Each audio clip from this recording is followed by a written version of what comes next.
बच्चों, आपका स्वागत है इस YouTube चैनल पर। चलिए हम पहले बात करते हैं एनसीईआरटी।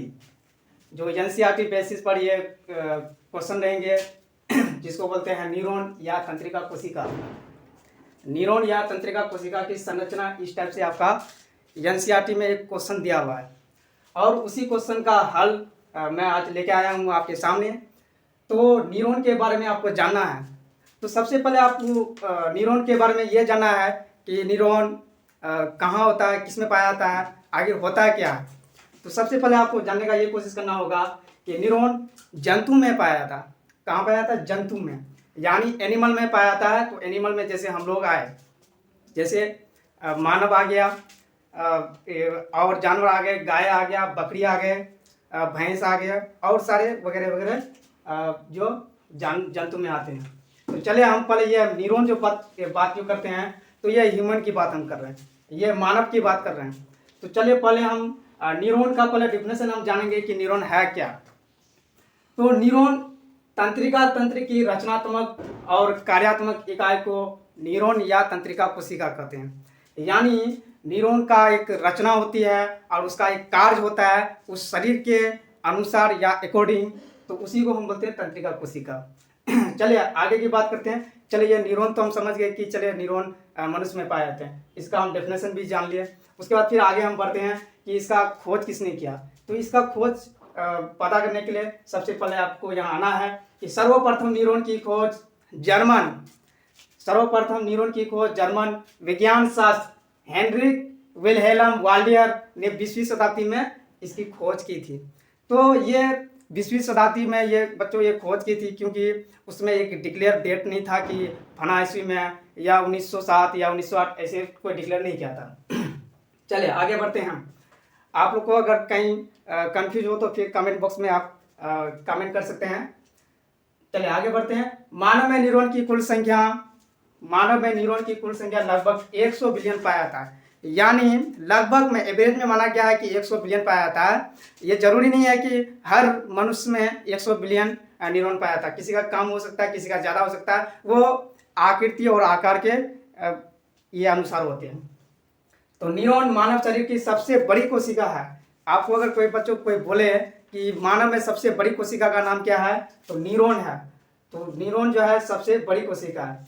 मानव में न्यूरॉन की लंबाई लगभग 1 मीटर या उससे अधिक होता है। तो इसमें भी बच्चों ये भी क्या है, मनुष्य के आकार पर डिपेंड करता है। अगर कोई मनुष्य ज़्यादा लंबे होते हैं, ज़्यादा हाइट के होते हैं, तो यानी वो 1 मीटर से भी अधिक हो सकता है। तो चलिए बच्चों हम इसके बारे में हम जान लिए। उसके बाद हम इसका स्ट्रक्चर थोड़ा सा आप देख लीजिए। इसको हम डेंड्राइट्स बोलते हैं। इसमें अंदर जो चिपचिपा पदार्थ रहते हैं उसको हम कोशिका द्रव कहते हैं। और यह न्यूक्लियस है, बीच में एक सेंटर होता है, उसको हम क्या बोलते हैं? केंद्रक या न्यूक्लियस। और उसके बाद यह लंबी धारी है, इसको एक्सोन कहेंगे। इसको एक छोटी सी एक रचना है, उसको श्वान कोशिका कहेंगे। तो इसके बारे में हम थोड़ा सा आपको यहाँ लिख के अच्छी तरह से समझाएंगे तो ज़्यादा बेहतर होगी। तो थोड़ा सा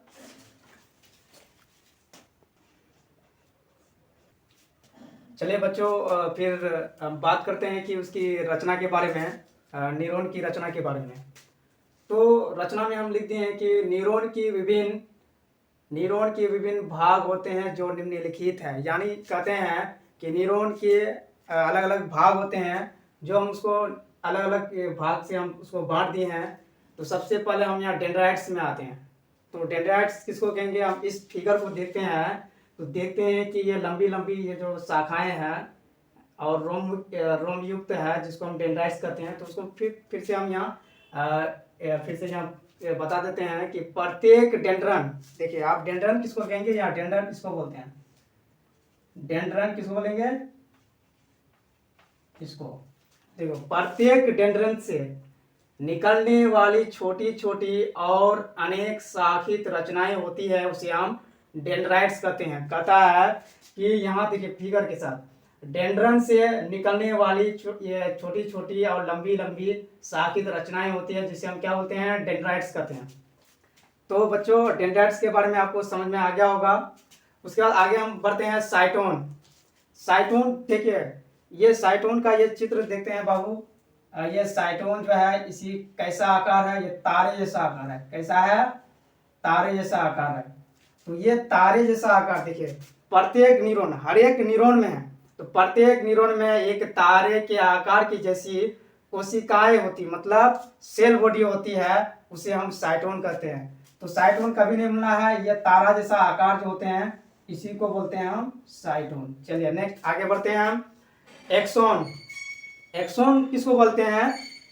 एक बार फिर से गौर से दिखेगा, एक्सोन हम इसको बोलते हैं। देखिए साइटोन से निकलने वाली, साइटोन से निकल रहा है, यहाँ से यहाँ तक जो हम आए इसको बोलते हैं एक्सोन। यहाँ से यहाँ तक जितनी लंबी जो है तंतु होते हैं, तो साइटोन से निकली लंबी तंतु, यानी ये साइटोन से, ये इसका नाम तो साइटोन है, और इससे निकलने वाली एक लंबी जो तंतु होते हैं उसी को बोलते हैं। देखिए साइटोन से निकले लंबी तंतु होती है जिसे हम एक्सोन कहते हैं। एक्सोन में क्या हो रहा था? कोशिका द्रव भरी रहती है। एक्सोन में है, इसमें ये एक्सोन में जो क्या होता है, कोशिका द्रव भरी होती है, लेकिन ऐसे करते करते कोशिका द्रव कहाँ पे भी रहता है? साइटोन में भी कोशिका द्रव रहता है। और साइटोन में एक खासियत यह है कि इसमें केंद्रक पाए जाते हैं, बहुत बड़ी पाए जाते हैं, जिसको हम बोलते हैं इंग्लिश में न्यूक्लियस। तो नेक्स्ट में हम आ रहे हैं, एक्सोन के बारे में हम लोग समझ गए अच्छी तरह से। उसके बाद हम लोग बात करते हैं चौथा नंबर, न्यूरिलेमा। न्यूरिलेमा उसको कहेंगे बच्चों, देखिए यहाँ फिगर में आइएगा, तो ये क्या है, चारों ओर इसके एक्सोन, ये इसको हम पूरा क्या बोले थे हम, एक्सोन बोले थे हम। और इसका डिफरेंस में जाइएगा तो माइलिन शीथ के ऊपर एक पतली झिल्ली होती है जिसे न्यूरिलेमा कहते हैं। यानी बच्चों यहाँ देखो कि यहाँ माइलिन शीथ रहते हैं, एक्सोन के जस्ट बगल में ये माइलिन शीथ रहते हैं, और उसके ऊपर ये क्या रहते हैं, झिल्ली रहते हैं, जिसे हम क्या बोलते हैं, न्यूरिलेमा कहते हैं। उसके बाद पांचवा पॉइंट चल रहे हैं, स्वान सेल। स्वान सेल किसको हम बोलेंगे? न्यूरिलेमा चपटी तथा लंबवत कोशिकाओं की बनी होती है, इन कोशिकाओं को स्वान कोशिका कहते हैं। देखिए न्यूरिलेमा जो है, अब इसके ऊपर यहाँ देखते हैं, यहाँ ये क्या है, एक चपटी है और लंबवत है, इसी को हम बोलते हैं क्या, स्वान कोशिका। तो चलिए बच्चों फिर नेक्स्ट हम आगे बढ़ रहे हैं, मेडुलरी, इसको हम क्या बोलते हैं, माइलिन शीथ। एक्सोन के चारों ओर सफ़ेद चर्बीदार पदार्थों का आवरण होता है जिसे माइलिन शीथ कहते हैं। तो बच्चों जी अभी हम बात किए थे कि एक्सोन के चारों ओर, ये चारों ओर है, और यहाँ भी चारों ओर क्या है, चर्बीदार, सफ़ेद चर्बीदार होता है। कैसा होता है? बिल्कुल सफ़ेद, यानी श्वेत होते हैं। ऐसे चर्बीदार पदार्थ को हम क्या बोलते हैं, आवरण को माइलिन शीथ कहते हैं। चलिए उसके बाद सातवां पॉइंट में हम आ रहे हैं, नोट्स ऑफ रेनवियर, यानी इसको हम बोलते हैं रेनवियर के नोट्स। हिंदी में एक्चुअली यहाँ लिखा हुआ है, कोई दिक्कत नहीं, हम यहाँ इंग्लिश में थोड़ा हम लिख दिए हैं। चलिए आगे बढ़ते हैं, ये आखिर है क्या? माइलिन शीथ के कुछ दूरी पर नहीं पाए जाते हैं, माइलिन शीथ कुछ दूरी पर नहीं पाए जाते हैं। तो ऐसे स्थान, देखिए माइलिन शीथ कहाँ पाया था, अब देखिए ध्यान दीजिएगा, फिगर में यहाँ से लेके यहाँ तक इसमें ये सब पदार्थ है माइलिन शीथ, और फिर यहाँ से लेके यहाँ तक फिर इसमें है माइलिन शीथ, लेकिन यहाँ एक खाली जगह है। ये खाली जगह को हम क्या बोलेंगे, रेनवियर के नोट्स। मतलब दोनों, इसमें भी माइलिन शीथ पाया जा रहा है और यहाँ भी माइलिन शीथ भी है, और इसके बीच यहाँ खाली जगह है जिसको हम बोलते हैं रेनवियर के नोट्स। चलिए बच्चों एक रचना में सिर्फ एक लास्ट पॉइंट है, इसकी भी बात हम कर लेते हैं। देखिए बच्चों, जब यहाँ एक्सोन आ जाते हैं तो यहाँ एक बल्ब के रूप में होता है जिसको हम बोलते हैं एक्सोन बल्ब। इसी एक्सोन बल्ब से क्या है, लंबी लंबी शाखित रचनाएं होती है। क्या होती है? लंबी लंबी शाखित रचनाएं होती है। और ये रचना आगे चल के ये क्या होता है, एक छोटी सी रचना होती है, एक छोटी सी गोलाकार गांठ जैसी रचना होती है। कैसी होती है? छोटी गोलाकार गांठ जैसी रचना होती है। इसी रचना को सूत्रयुग्मन गांठें भी कहते हैं, यानी साइनेप्टिक नोब्स। तो जैसे देखिए हम यहाँ लिखे हुए हैं, आप लोग इसको उतार लीजिएगा, बेहतर होगी। एक्सोन बल्ब से, देखिए एक्सोन बल्ब यहाँ है, एक्सोन बल्ब से निकलने वाली अनेक शाखाएं होती है। उन शाखाओं, देखिए अनेक शाखाएं है निकला वो, और उन शाखाओं के अंतिम छोर पर देखिए, इन सारे शाखाओं जो है इसके अंतिम छोर पर क्या है, हम यहाँ देखिए अंतिम छोर पर सूक्ष्म गांठ जैसी रचनाएं होती है, उसे हम सूत्र युग्मन गांठें कहते हैं।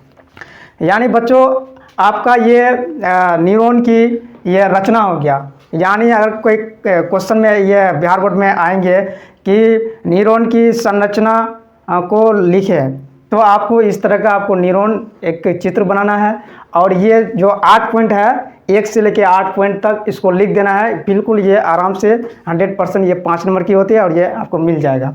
दूसरी बात, अगर कार्य बोले तो कार्य भी इसका लिखना होगा। अगर कार्य बोले तब ऐसे तो कोई कार्य देते नहीं है, तो कार्य के लिए फिर हम नेक्स्ट वीडियो में आपका फिर इसी के साथ हम कार्य एक्सप्लेन करेंगे। आप नेक्स्ट वीडियो में अगले दिन ज़रूर मिल जाएंगे। Okay, thank you. और एक बार लाइक और इस चैनल को एक बार सब्सक्राइब भी कर लीजिएगा। Thank you.